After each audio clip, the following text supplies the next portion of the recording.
ጤና ይስጥልኝ እንደምን ዋላችሁ። አሁን ከቀኑ 8 ሰዓት ሆኗል። ዜና እናሰማለን። ከዜናዎቹ ጋር ሄኖክ ተስፋ ሚካኤል ነኝ። በቅድሚያም አርዕስተ ዜና። በዓለም ዙሪያ በጣም አደገኛ ቫይረስ ተከሰተ። አሁን ወደ ዝርዝር ዘገባው እናልፋለን። አብራችን ቆዩ። ክሊዮፓትራ የሚል ስያሜ የተሰጠው የሞባይል ባንኪንግ ላይ ያነጣጠረ አዲስ የአንድሮይድ ቫይረስ መከሰቱን የሳይበር ደህንነት ስጋቶች ላይ የሚሰራው ክሌፊስ ቡድን አሳወቀ። የዚህ ቫይረስ መከሰት በሞባይል ባንኪንግ ስጋት እድገት ውስጥ ከፍተኛ የሚባል ለውጦች እየተከሰቱ መሆናቸውን ማሳያ ተደርጎ ተወስዷል። በክሌፊስ ቡድን አማካኝነት በነሐሴ ወር መጨረሻ የተለየው ይህ ቫይረስ በአውሮፓ የፋይናንስ ተቋማት ላይ ባነጣጠሩ መጠነ ሰፊ ዘመቻዎች ውስጥ ጥቅም ላይ እንደዋለ ተገልጿል። ክሊዮፓትራ የተራቀቀ የባንክ ትሮጃን ቫይረስ የመረጃ መንታፊዎች በርቀት ሆኖ የተደበቀ ምናባዊ ኔትወርክ ስርዓትን በመጠቀም ለጥቃት ሰለባ የሆኑ መሳሪያዎችን መቆጣጠር የሚያስችላቸው መሆኑ ተነግሯል።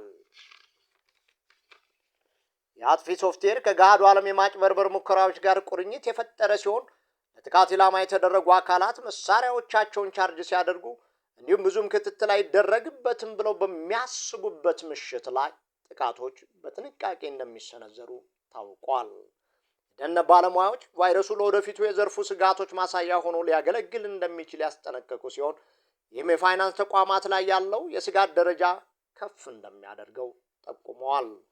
ቫይረሱ መከሰት ለፋይናንሻል ተቋማትና ጸረ ማጭበርበር ቡድኖች ከስታቲስቲክስ ትንታኔ በላይ የሆኑ ስራዎች እንደሚጠበቅባቸው ያሳየና በመጠቀሚያ መሳሪያዎች ላይ የሚከሰቱ የባህሪ ለውጦች ክትትል ማድረግ እንዲሁም የስጋት ማሳወቂያ መፍትሄዎች መተግበር ወሳኝ መሆኑን ተገልጿል።